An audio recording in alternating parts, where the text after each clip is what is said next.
Asa man sa bayo?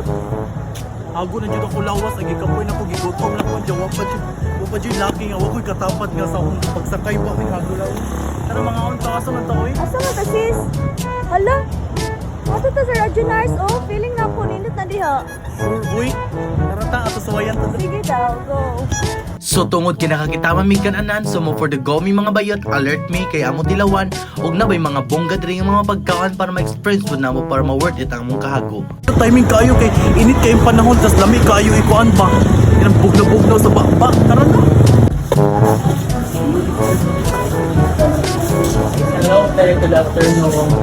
Namay ko ana bila doon makalolo kino pa mikinom na ko kay hirig ito sa bakbak kay init yung panahon ko eh. Tiga man natin. Sige na kay special kayo. Chat! Kana to sa team.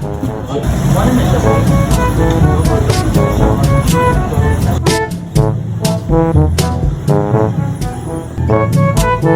Tungod kay gipang gutom na mi o gipang uhaw na mi mga bayot, nangaon na mi sa ilang bestseller ka nagikaon sa akong kauban og sa ilang bagong halo-halo nga super ka-affordable kayo, lami kaayo og gitilawan nako.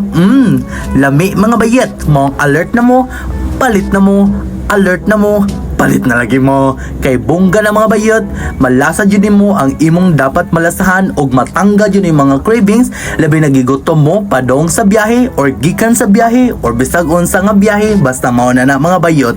So mao to nga very laisya jud siya and very bongga. Then nagpasalamat na mi kinanguli na mi diri sa Radyo Nars, maong order na, pay na, alert na, kay bongga kaayo, barato na, lami pa, saway pagduha-duha, maong nakauli nako og wa na ko nagyaw-yaw og nahago.